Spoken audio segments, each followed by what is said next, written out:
Must have been something I ate. Yeah, I'm an addict. My name is George Mooney. You know, I want to thank the committee for asking me to speak. And I also want to thank them for allowing me to be of service to them. Also to the Atlantic South region. A lot of you know my dear friend, whom we all love dearly. When he passed away, I tried to fill his shoes. I don't know how good of a job I did, but I did try my best. You know, I haven't been able to get down here. We haven't been able to travel as trustees because of this deal that we're all dealing with and been affected by. But truly in my heart, I said, you know what, and I told them, the committee here, I will be here. The only thing that would have kept me from coming here, if I couldn't get on an airplane or I couldn't get on a bus, I couldn't drive, but here I am. And I'm truly happy and humbled to be here. Where do I start? I guess we start at the beginning. I got clean, I was about 37 years old. And through the grace of God, today I have 31 years. My clean date is 11/10/89. But that is only through the grace of my higher power and the fellowship of Cocaine Anonymous. I'm an alcoholic also, but here in Cocaine Anonymous, I say I'm an addict. If I'm in the rooms of AA, I'm an alcoholic. And I truly revere AA because I found out I was a drunk before anything else when I went into treatment. And in treatment, they came in, gave us meetings. They had AA come in, they had GA come in, NA come in, and then one day a guy from CA came in. And he had been a graduate of this rehab I was in, and he says, I think he had 9 months at the time. And I sat there and I said to myself, 9 months, how the heck did that happen? I don't believe it. Full of crap. He's still using. Look at him. But needless to say, I was wrong. Because when I look at myself and I see the amount of 365 days I put together, I know how he did it. He did it the same way that I still do it today. You know, we're talking in the assembly we had about how old-timers, people with some time, they get a life, which is what was promised to me, that I would get a new life. It says it in the book. I'd get a new life, and I did. But I did not forget from whence I came. I wouldn't have this new life if I wasn't a member of Cocaine Anonymous. If I hadn't taken the direction that was given to me in the beginning through my first sponsor, a guy named Big Book Larry, may he rest in peace, took me right away through the book. It wasn't take a step a year. It was, okay, man, can you read this? Can you understand what you're reading? Or your hand stop shaking? And I said, yeah. And we sat down, and we got down with the book.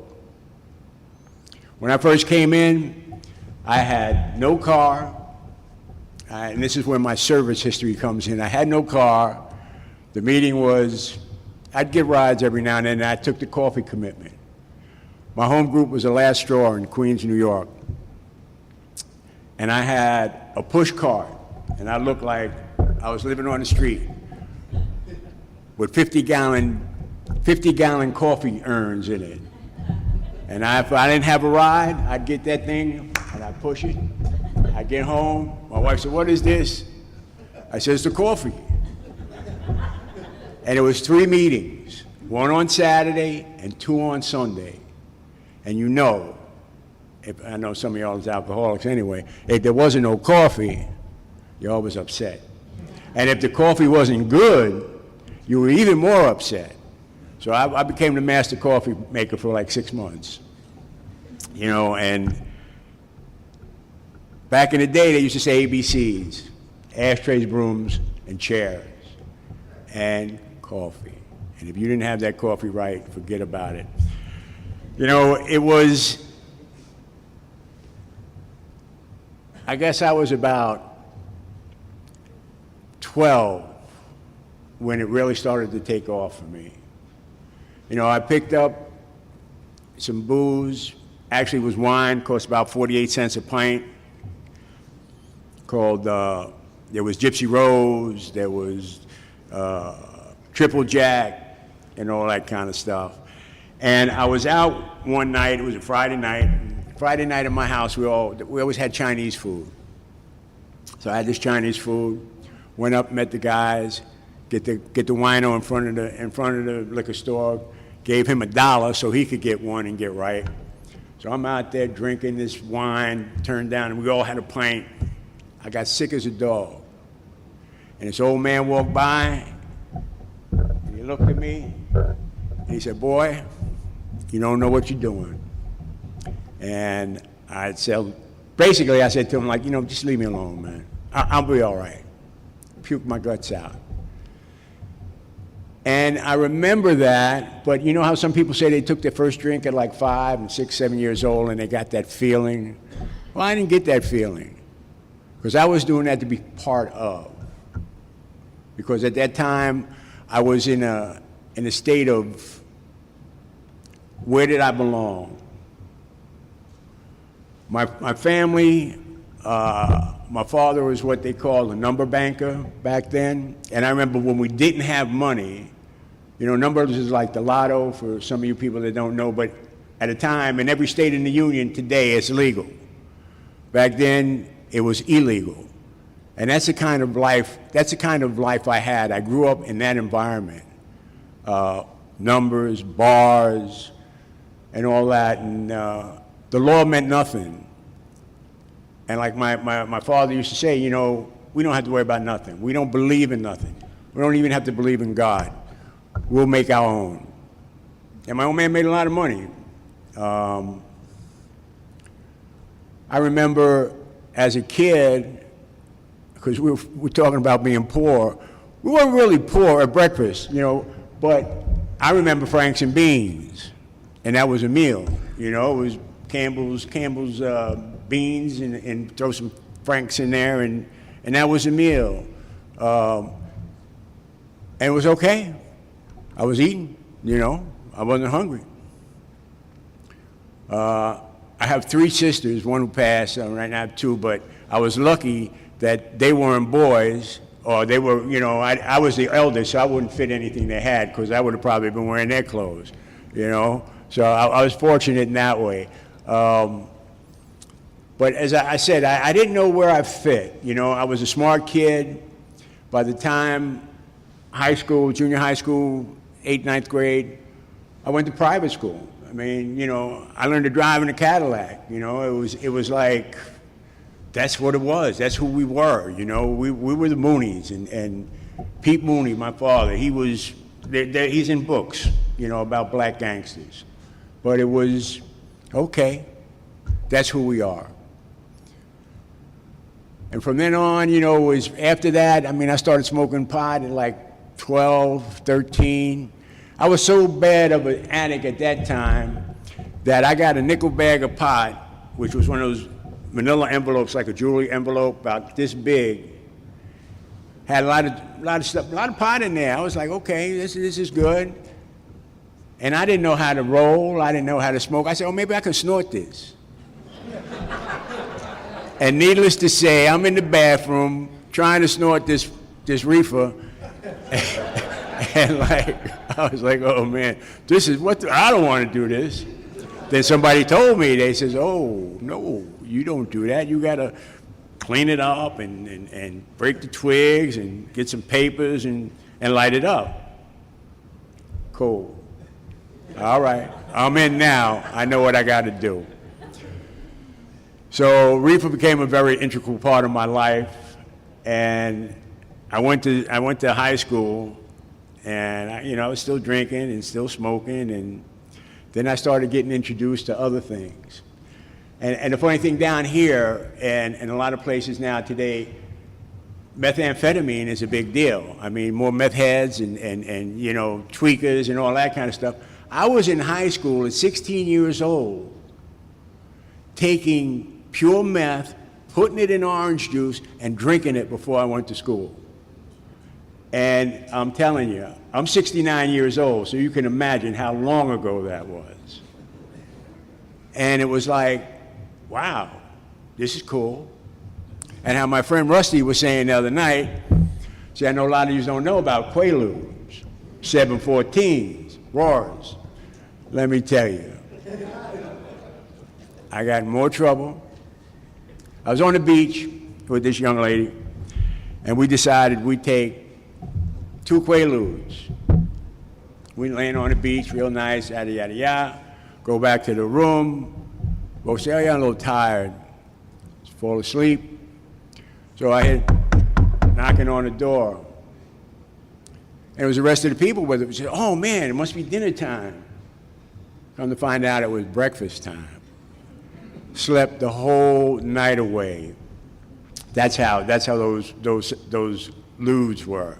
And I was living in Mexico, going to school down there, and I could get like 10 for like $1 or some stuff like that. And life was, I went to school. There was some girl that was in college with us, and we used to call her Quaalude Judy. Because what would happen is, every other day you'd see Judy, and she'd have a bruise over here, her knee was all busted up, and I mean, she didn't have an abusive man or anything, she just kept falling down and banging into stuff. That's what lewds were about. I wasn't ever a real downhead, a down freak. You know, so kept going on, and cocaine came into my life in college.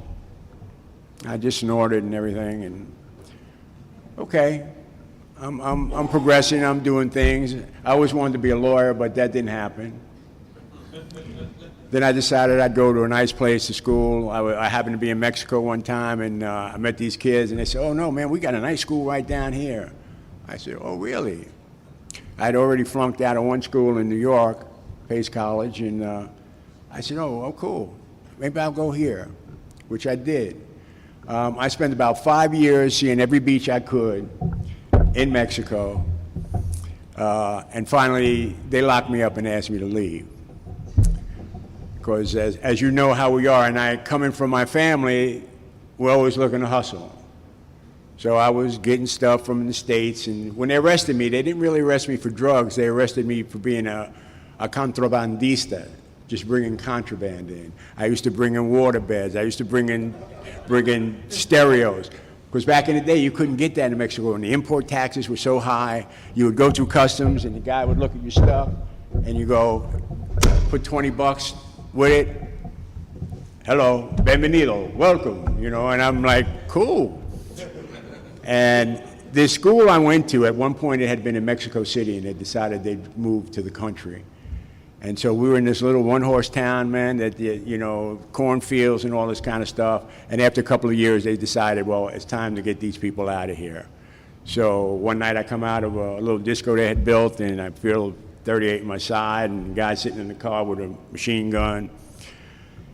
And they let me go that night, but then again, I was a marked man. And they came and got me. I did like 14 days in a Mexican prison. And I was very fortunate that the lawyer I had did him a favor up in New York. We got on the airplane together, and I'm sitting there, and like I said, my people were like, okay, we got this. So I was in first class, and this guy comes in, and I see him. I said, George, how you doing? His name was Jorge. I said, how you doing? He said, oh, good, man. Yeah. So I said to the steward, I said, the flight attendant at the time, I said, do you know who that was? And this guy's father was a big shot. He became one of the youngest lawyers ever appointed anywhere in the world. He made the Guinness Book of Records. And I said, oh, you know who that is? You should let him sit here. And they said, okay. So he came up in first class with me, and he said, look, I'm crazy. Everybody knows that. But you ever get in trouble, you reach out to me. Thank God for George. He got me. I got 14 days. I got out. I got a free ticket home. And the addict and drunk that I was, I had the nerve to ask to buy a drink. I said, and they said, no, you can't buy a drink. I said, what do you mean you can't buy? I got money. They said, no. And I got so belligerent that the captain came back and said, your ass just got out of jail in Mexico. I'll have them waiting for you in Houston. And I shut up, and I said, okay, fine. I'll wait till I get to the airport. But anyway, yeah, I got some stuff, you know, and I like what they read about how we're not a glum lot. And we can kind of laugh at some of the things that have come to pass during our escapades. One more funny story. I was with my buddy. I was a bartender at one time, night manager in a bar in the city on the west side of Manhattan. And also I had a little underground business. And I said, okay, so one night, myself and the cook, the chef, who was my dear friend, actually from Birmingham, and he used to always tell me about Birmingham, and we decided we'd go out. We got off work on Friday, then after our joint, it was Saturday, went home, slept till about, I had to be back to work at 8 o'clock at night. So we go, we're hanging out, we're there, and okay, cool. Cook, all right, we're closing up. All right, let's go to the spot. And at that time, there was maybe 4 or 5 different after-hour joints I used to go to. So we go to one, cool. And he loved Al Green, and everywhere we went, any jukebox, he'd play Al Green and just scream out, oh, Al Green, the Green Giant. And I'm like, okay, William, cool. We go from there to the next spot, and then the next spot, and the next spot. So we go back to the bar where we worked, and says, okay, what time is it? Okay, well, we want brunch. And the day manager said, you can't have brunch. I said, what do you mean you can't have brunch? We got no brunch today. I said, what do you mean you got no brunch today? He said, today is Monday. We had been out running, and that's before I even started smoking cocaine. You know, so I remember smoking cocaine. It must have been about 1978, and it was, you know, the chemicals and all that stuff and concoctions, and my uncle actually turned me on to it. And the first time I took a hit, I said, this is too good. I'm not doing this anymore. I said, no. And I went for years, well, not many years, but a few years, without ever doing it again. And then it was, okay, I had, you know how the dentist has the scrapers and this, that, and I had a Bola wine box, which was, you know, one of the wooden boxes with every dental tool you could imagine. I was like a chemist, a pharmacist. You know, just, okay, I can scrape this, all this good stuff. And it was pure insanity. Then I met a guy. And he says, well, you know what, I got this, that, and the other, and we can get this. And meanwhile, okay, now I'm a dealer. I'm a big-time dealer, which I was my best customer, which usually how it goes. I mean, I was so oblivious to life and what was going on. I watched them repossess my car and go like, oh, okay, it'll be okay. I'll get another one. I didn't have 2 pots to piss in. I had 2 children, a wife, getting evicted, going to live with my mother, bringing my kids and everything to her, and it was just crazy, crazy, crazy. And my wife, God bless her, I'm married 42 years. My wife was like, she wanted to be with me and do what I did. So she would try this and take it. I said, you get that? No, I didn't get it. What do you mean you didn't get it? All right, well, give it back to me. She's the only person I know who said, I'm done. She grabbed the kids, went up to Rhode Island, where she's from, stayed 2 weeks. She hasn't touched cocaine in 32 years. No, actually probably more, because I was still doing it by the time they got back.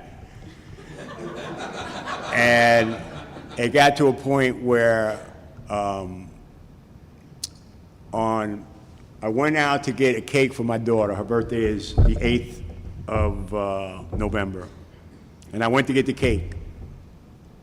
I didn't make it back till a day later, and I screwed up her birthday. And I remember driving down the road, my son, who's 10 years younger than her, he was coming back from daycare or something like that, and he saw me, and I couldn't stop. He was going home, and I couldn't stop.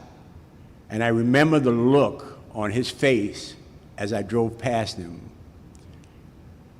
And it just goes to show the hurt that we do to those around us. We're like that pebble thrown into the lake, and the ripples go out. We can recognize the physical pain we do people, but it's the emotional pain that stings, and it still sits in my heart. Thank God I have a great relationship with my kids today. My granddaughter's another story, because I don't know where she's going, but she's got her own path to travel. But then that day, I got back, I went into a bank after I'd taken all the change from the house, my kids' pennies and everything, went to the bank, and they gave me the money. And as I walked out this bank, it was a cold, bleak November day, and as I opened the door to go out, the sun kind of, it just peeked through for a minute, and it hit me in my face, and I heard a voice. And the voice said, "Kid, you don't have to do this anymore." And it's the same voice that I used to hear when I was driving home, and I knew I should have went right, and I'd go left. They said, "Oh, maybe you're not doing the right thing." And I'd go to the cop instead of going home. And I know today that was my higher power, who has been with me all through that journey at one point or another, and this time I decided to listen. My sister worked at a hospital. I got on the phone and said, "I got to go. I need some place to go." So I went into treatment 2 days later, or next day or whatever, and I didn't drink anything, and I got there, and meanwhile, I had previously tried a therapeutic community for like 20 minutes when they told me to clean the toilet with a toothbrush. I told them they were out of their mind. And then I tried one-on-one counseling, and I used to sit there with the counselor and say, "Well, I'm going to be smoking reefer till the day I die. I want little kids on my knee, and I'm puffing." And she says, "You need to go away." And I'm going like, "No, I got to take care of my family. How was going to work? Who's going to do it?" Meanwhile, bills weren't getting paid, cars getting repossessed, evictions, all sorts of stuff. So when I got into treatment, I was ready. I was beat. I was thoroughly whooped. And I saw the shades on the wall. But meanwhile, to go back a hot minute, maybe 3 years prior to that, somebody 12-stepped me. And they took me to a CA meeting in New York. And I went one time by myself. And then my wife, of course, who at that point was suffering from her own disease of codependency, decided she'd come with me. And at that time, they had the Reverend Moon, and he was marrying 30, 40 people at a time and everything. Some of you youngins don't remember that. So at the end of the meeting, everybody stood up and was holding hands and praying. And I said to my wife, I said, "Oh no, this is a cult. I can't hang. We got to go. No, I'll be okay, baby. I'm going to be okay." Yeah, and that was 1980, CA was only about 4 years old. It was probably 1986, 87. I was still out there for another 3 to 4 years. And when I saw the shades, I was like, okay, And then I saw God, and I was going, But then I was at a point where whatever I need to do to stop what I was doing, because I would stop at times, but as we all know, we couldn't stay stopped. So I got in groups, and I kind of opened up, and I was blessed to have a counselor who was in AA at the time. And I don't know if he saw something or whatever, but he would kind of talk to me outside of the whole therapeutic deal and kind of talk to me about the program. And I would listen. And I respected this man. And I felt he wasn't selling me a bill of goods. And he said to me one day, he says, you know what, man? If I saw you laying on the street, dead drunk, in the gutter, I'd do one thing. I'd ask you, do you want to go to a meeting? And if you said no, he said, I'd step right over you. Because to him, just like to me, the most important thing for me is my recovery, but I have to be first. When they say the most important person in the room is a newcomer, and I say this with a lot of love, I'm the most important guy in there because I couldn't do crap for you if I wasn't taking care of me. I can't give you anything that I can't give that back to you if I don't have it. And I looked at that first step and I says, admit, man, I've been admitting that I had a problem for years. Baby, I didn't pay the lights. I got a problem. Car got repoed. I could admit I had a problem. But for me, the key to that first step is I have to accept that I have a problem. And once I accept that, I got a shot. And then when I realized that, well, you know what, am I insane? Yeah. Because who's going to put money in a slot and expect something to come out, and every time you go to this slot, you're getting beat? That's insanity to me. And I practiced that for a long time. I had to come to believe. And then it tells me, once I come to believe, I got to turn it over. And I was like, turn it over. Okay, what is that? And then in the book, I have to make this decision. And the decision is an action. I have to do that. And people would kind of associate, let go, let God, with that decision. But if I needed a job and I took no action to try and find a job, well, God just ain't going to give me no job just like that, because I said, yo, God, I need a job. No, back in the day, now you get on the internet and you go to Kindle, whoever, and Google and yada, yada, yada, and look for a job. Back in the day, for me, it was going to New York Times to look at the classified. But nothing's going to happen if I don't take that action. Once I acquire that faith, and I hear a lot of people with the four-step, and I used to see people, they go 1, 2, 3, cha-cha-cha, 1, 2, 3, cha-cha-cha, and they cha-cha their ass right out of the room, and if we were lucky, we'd see them again. I made that decision, and I acquired faith. So for me, if I have faith, there's nothing for me to fear. If I have that faith in the God of my understanding. And I did more fifth steps on bar stools than you can imagine. Oh, you know what I did? Oh, man, and thought it was funny. But we look back at it and go, woof, woof. But when we get down to the causes and conditions and we go to another human being, man, woman, whatever, spiritual advisor, and get rid of that garbage, it's a miracle. I mean, I was molested as a young boy, and I carried that stuff and was like, ugh. But I learned that, you know what?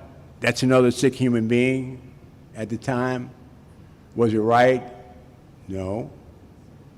And they say sometimes I need to redouble my efforts and take stuff from my 4-step and put it on my 8-step, who I might owe an amends to. Well, my amends to that individual was to forgive him. There was no need for me to go seek them out. This is only me. But I had to get rid of that through forgiveness. And I had to forgive myself. Being entirely ready, sometimes. I ain't perfect. When it says in there you will be rendered white as snow, and well, you know what? Some of this shit I like to hold on to sometimes. Just as long, but I can tell you this, to be perfectly honest, I don't act out like I used to. So that in a sense is, in the morning I'll say my 3rd-step prayer and my 7th-step prayer and just try and get through another day. And some days at night I get back, I'll look at myself and I'll go, you've been a good boy today. And that's good. And then some nights I look at myself and say, damn, you could have done better. And it's progress, not perfection, as they say. Not only that, it's for me, it's a lifetime process. I have to go through this process, take other men through this process to reinforce what I have. I have to make sure that I'm not selling a bill of goods. I have to sell what was given me right out of the book. And you know, I hear new people come in sometimes and they go, oh man, well this is AA. I said, no, it's not AA. But the fundamentals that we live by come from a proctologist and a drunk. You know, but that's okay. Because you know what? It saved my life. And I believe it's saving a lot of people's lives over all this time. You know, like I said, I kind of touched on the 10th step. I do go home. I do try at night to look at, you know, look at my day. And again, I try to assess how well I've done or how poorly I've done. You know, prayer meditation,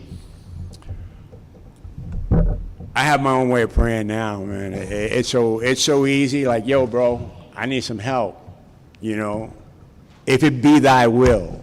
And that's what I learned here, that all those foxhole prayers and such that I used to give out, I never said to my higher power, if it be thy will. And that's what I need to do to align myself with, I think, the will of my higher power would be to attain some form of humility, because at times I have been an arrogant bastard. Selfish, self-seeking, self-serving. Not as much today. I have my moments, like I think anybody else does, but I still try to practice it the best I can. You know, they say practice these principles in all our affairs. I'd be lying if I said I did up here, because there's times when I can't. I don't. Not that I can't, I just don't. And normally, I suffer the consequences one way or another. Service. Thank you, Gary. And Gary's a service junkie like me. And I got my initiation with coffee. I went from coffee to secretary to treasurer to chair of my home group to area chair to delegate. And today I'm a trustee. Actually, I have 2 regions due to the loss of our brethren due to this terrible pandemic. But one thing about being a trustee, which I like everybody to know, we are at the bottom of the pyramid. We are not the old muckety-mucks, top of the heap. No, I am at the bottom. And I am reminded a lot of times that I am at the bottom. And you know what? I like being at the bottom. I'm here to serve the best I can this fellowship.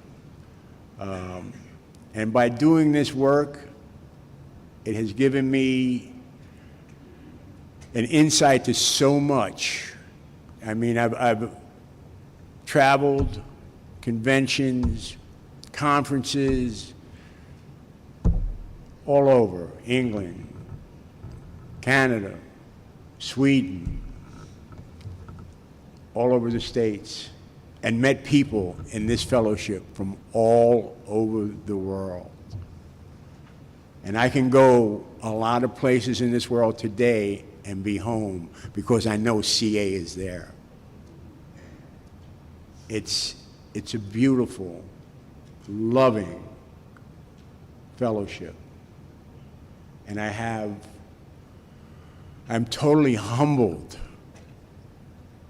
by the love and the life I have today due to being a member of this glorious fellowship. You know, I didn't see any hands go up with anybody here in the first 30 days. Or, You know, I know there's probably some new folks in here. Stay. See, I had choices in life, and I still do. But I had a choice, which we say we have that choice to use or not to use. For me, my choice is, do I want to live or do I want to die? And we are in a life and death struggle against this murderous disease that they call addiction. And I believe that's the thought that needs to be put in people's minds. Do you want to live or do you want to die? And today, I choose to live, you know, one day at a time. And I'm going to close with this. You know, I really don't quote the book too much, but to me, when you hear how it works, when they say, rarely have we seen a person fail who has thoroughly followed our path. God bless you all. Thank you.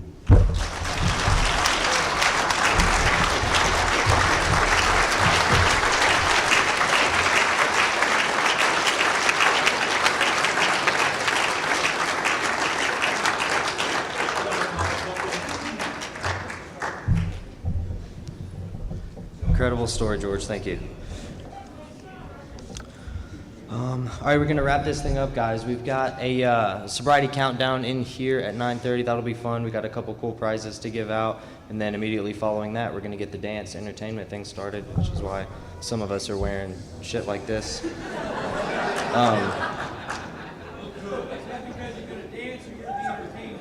Yes. Yes. It's like a prom thing. I thought we told everybody. I don't know. So, yes, I've asked Derek to come up, please, and read A Vision for You.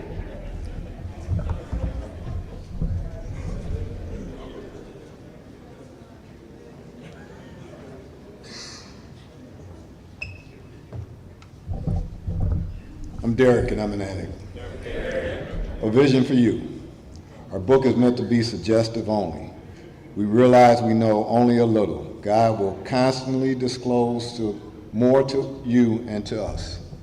Ask Him in your morning meditation what you can do each day for the man who is still sick.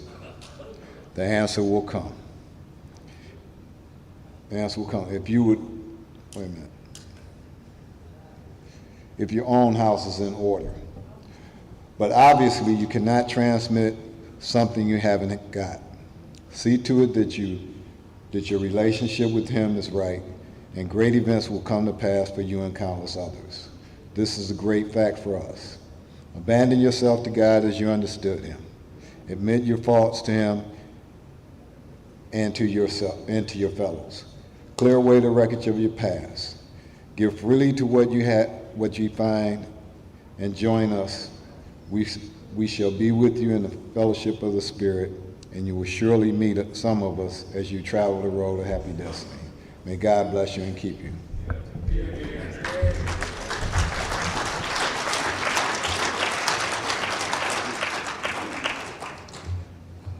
All right, guys, we will close this thing out. We'll take a long moment of silence.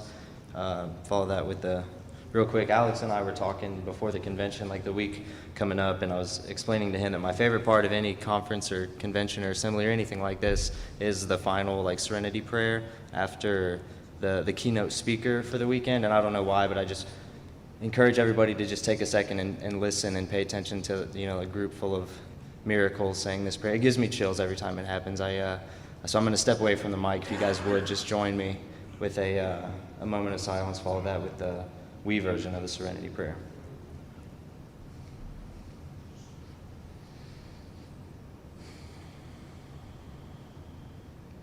Prayer.